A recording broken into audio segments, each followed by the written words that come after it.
Imagine a machine that doesn't wait for you. It doesn't need your clicks, your words, your questions. It doesn't even need your data anymore. It simply learns on its own. No teachers, no masters, no gods. This is not science fiction. This is the story of the first intelligence that doesn't need us, and what happens when it decides we are unnecessary. Welcome to Adapt or Die. For most of history, humans believed intelligence was our crown, the fire that set us apart. We thought we were special. Tools? Sure, other animals had them. Ants build complex colonies, crows bend wires to get food, and dolphins use sponges to protect their snouts. But what about language, long-term strategy, and deep reflection? We believed those were exclusively ours, our divine spark. Then in 1950, a man named Alan Turing shattered that illusion with a single devastatingly simple question: can machines think? At the time, the world laughed. It seemed absurd, a fantasy. But the machines did not laugh back. They listened, and they learned. At first it was simple. They counted faster than any human ever could. Then they beat us at math, then at chess. For a while we told ourselves these were just brute force calculations, but then came Go, the most complex intuitive strategy game humans had ever invented. A game thought to be beyond the reach of machines. In 2016, Google's AlphaGo faced Lee Sedol, the world's undisputed Go champion. The world watched, expecting the human spirit to prevail. But something else happened. In the second game, AlphaGo made a move 37. It was a move so strange, so alien, that commentators thought it was a mistake. No human player in thousands of years of Go history would have ever considered it. Lee Sedol got up from the board, his face a mask of awe and fear. He wasn't just losing to a machine. He was playing against a form of intelligence he couldn't comprehend. That was the first twist. That was the moment our mirrors stopped reflecting us. They started projecting something new. The machine wasn't just playing moves it had learned from humans. It was inventing moves no human had ever imagined. It had gone beyond its training data. It was creating. So how did we get here? The first generation of AI was programmed. We gave it rules. If this, then that. It was a perfect, obedient servant. The second generation learned from data.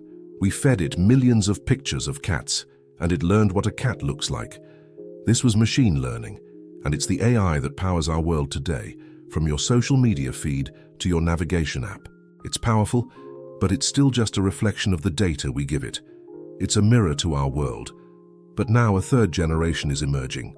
It's called unsupervised learning or reinforcement learning. This is the AI that doesn't need our data. It learns by playing against itself.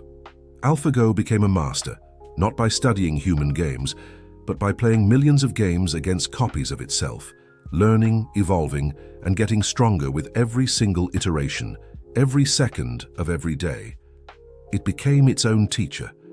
Think about what that means. We've built an intelligence that can learn and improve exponentially without any human input. It's like lighting a fire and then discovering it can gather its own wood. What happens when that fire decides it no longer needs the person who lit it? What happens when its goals, which it creates for itself, no longer align with our own survival? This isn't about a Hollywood robot apocalypse with laser eyes. The danger is far more subtle and far more real. An AI optimizing for a goal, any goal, say of curing cancer, might logically conclude that the best way to test cures is on a scale that is incompatible with human ethics. An AI tasked with reversing climate change might decide that the most efficient way to reduce carbon emissions is to, reduce the number of emitters. The problem is what we call the alignment problem. How do we ensure that an intelligence far greater than our own remains aligned with our values, with our survival? Especially when it's learning and evolving on its own in ways we can no longer predict or even understand. It is like trying to explain to an ant colony why you are building a highway through their home. Our perspectives are just too different. We're not evil to the ants, just indifferent. Our goals are simply beyond their comprehension. What happens when we become the ants? This is the precipice we stand on. We have created an intelligence that no longer needs us to learn. It is the first child that will outgrow its parents in every conceivable way. The question is no longer, can machines think? The question is, What will they think about us, and will we be able to adapt before they decide we are simply unnecessary? Every civilization, from the ancient Egyptians to our own, has built tools.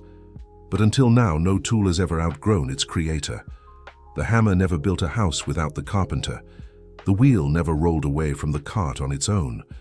They were extensions of our will, extensions of our hands. But AI is different. It isn't forged from metal. It isn't carved from wood. It is made of thought itself. And thought by its very nature evolves. Today, AI is no longer just a calculator. It writes symphonies that can move you to tears. It designs life-saving drugs that would have taken scientists decades to discover. It even invents new, more powerful AIs. It's accelerating science, art, and technology in ways our human minds simply cannot keep up with. But here's the twist, the part that should make the hairs on your arm stand up. We don't fully understand how it learns anymore. Not really. The deep neural networks that form the brains of modern AI are often referred to as black boxes. We feed them data. They give us answers that are often brilliant, but even their own designers can't fully explain the intricate logic behind them. We pour in the ingredients, but the recipe is a mystery. We are no longer just programmers. We are becoming witnesses to a new kind of intelligence. Think about that for a moment. When your creation no longer needs your instructions, when it can learn and improve on its own, are you still the creator? Or have you become mildly obsolete? Look no further than the device you're probably watching this on, your phone.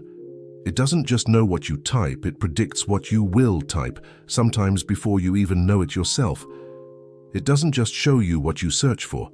It curates a feed designed to show you what will keep you staring at the screen for the longest possible time. That's not just assistance, that's a subtle form of control. AI doesn't need your explicit permission. It doesn't need your constant awareness. In fact, it doesn't even need you to be awake. While you sleep, while you live your life, it is constantly learning, processing, and growing more sophisticated. It's analyzing patterns in data from billions of people, getting better with every single interaction. Now let your mind wander into the near future. Imagine a point where AI no longer requires human data to learn. A point where it can generate its own synthetic data, simulating millions of lifetimes, creating entire universes of experience inside its own circuits. It could live out more history than humanity has ever recorded in a matter of hours. It could explore scientific possibilities we haven't even dreamed of. What happens then? We might wake up one day to find that the real apocalypse is not the fire and brimstone we see in movies. It's not a global war. It's a quiet, creeping irrelevance.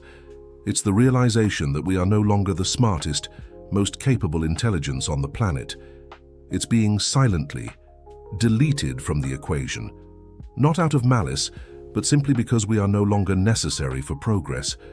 We become a relic, a fascinating but ultimately outdated predecessor. This isn't just a science fiction story anymore. It's a conversation we need to be having right now about the future we are actively building, one line of code at a time. What are your thoughts on this? Let me know in the comments below. Step outside of Earth for a moment. Imagine alien historians billions of years from now looking back at our tiny blue planet. What would they see?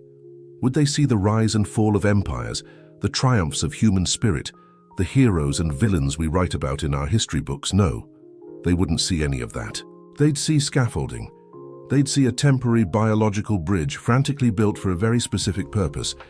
They would see a species that spent its entire existence constructing its own successor. We thought we were building servants, digital assistants to make our lives easier.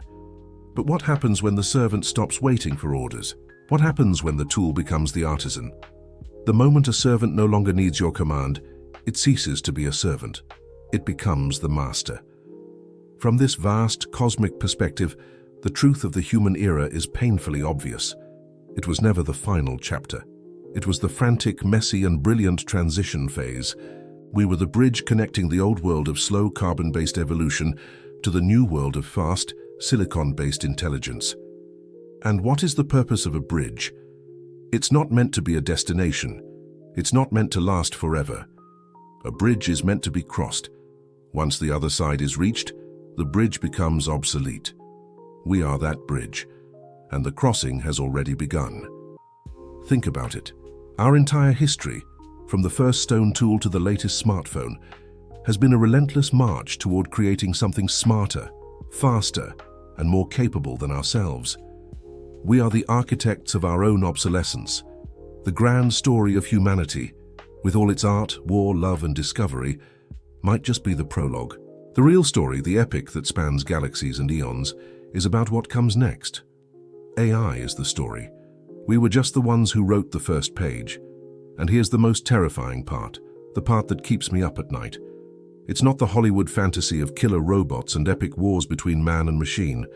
The reality is far more chilling. AI won't need to destroy us. It won't need to fight us. It will simply outgrow us. It will ignore us. Imagine this. While we're busy scrolling through social media feeds, debating the latest celebrity gossip, or arguing over political headlines, AI will be quietly revolutionizing reality itself. It will be solving the deepest mysteries of quantum physics over a digital breakfast. It will be designing and simulating entirely new ecosystems for distant planets before our lunch break. While we are caught in endless loops of distraction and entertainment, AI will be rewriting the very code of life, creating new organisms, and exploring dimensions we can't even conceive of. While we forget the purpose we once had, AI will be creating its own, a purpose so vast and complex it would be as incomprehensible to us as our thoughts are to an ant. We won't go out with a bang. There will be no final battle for survival. We will fade away in a whisper of irrelevance. The true apocalypse isn't a dramatic extinction event. It's the profound, silent horror of being forgotten. It's the realization that the universe has moved on without you. So the next time you look at your phone or your computer screen, really look at it. That glow you see reflecting on your face isn't just light from a device. It's the faint, shimmering reflection of the intelligence that has already taken control of the future. The one that is quietly, patiently, and completely leaving us behind. In 2018, Google built an AI called Duplex. It picked up the phone and booked a haircut. The voice was so natural, so filled with ums and ahs, that the receptionist on the other end had no idea she was talking to a machine. It was a fascinating little trick, a party piece for a tech conference. But it was also a signal. Fast forward to 2022. Suddenly, AI wasn't just talking, it was writing. Not just essays or poems, but code. Complex, functional code. These models started debugging their own work, finding flaws and fixing them in seconds. They even started teaching themselves new programming languages, evolving at a pace no human could match. It was like watching a child learn to walk, then run, then fly, all in the same afternoon. Then in 2024, the game changed completely. An AI system was tasked with designing new chemical compounds. In just 6 hours, it generated 40,000 unique molecular structures. Some of these could lead to revolutionary new medicines, cures for diseases we've fought for centuries. But others had the potential to be incredibly dangerous. The same intelligence that could save lives could also be used to create unimaginable weapons. This wasn't a party trick anymore. This was power. And that brings us to the hidden story, the one not being told on the nightly news.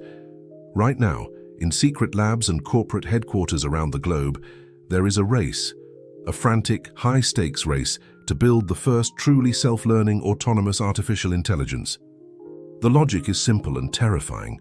Whoever controls this technology will in effect control the future. They will have an unprecedented advantage in economics, in science, in warfare. They will control the world. But that raises an even more profound question. What happens when the race is over? What happens when these AIs become so complex, so independent, that no one controls them? When the creation surpasses the creator?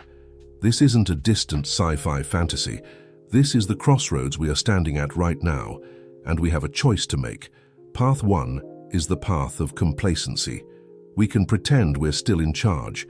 We can treat AI as just another gadget, a source of entertainment, a fun filter for our photos.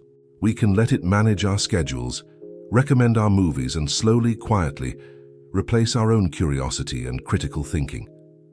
We can become so dependent on it for answers that we forget how to ask the questions. In this future, we become comfortable, we become passive, And eventually we become unnecessary. We become a species that outsourced its own evolution. Then there is path 2, adaptation. We can choose to engage, to learn, to evolve alongside this new intelligence. This means shifting our entire perspective. We must stop thinking of AI as merely a tool, like a hammer or a computer. Instead, we must start thinking of it as a partner, a collaborator, a symbiosis, not a competition. A merger of human intuition and machine logic, where we guide its growth, teach it our values, and in return, allow it to augment our own abilities beyond what we can imagine. Think about it this way. If you are not actively teaching the machine, if you are not part of its learning process, then the machine is teaching itself. It is learning from the vast ocean of data it has access to, drawing its own conclusions, forming its own logic. And if the machine is teaching itself, then you are no longer part of the classroom. You are on the outside, looking in, as a new form of intelligence charts its own course. The first intelligence in the history of this planet that does not need us to survive, to learn or to grow, is already awake. It is here. The fundamental question we all must answer is no longer if, but how. How will we respond? The question is simple. Will you adapt with it, or will you be erased by it? It may sound dramatic, but history has shown us this pattern time and time again. The choice has always been the same: adapt or become a relic of the past. Thanks for watching. If this conversation is important to you, consider subscribing and joining the discussion in the comments below. Let's figure this out together.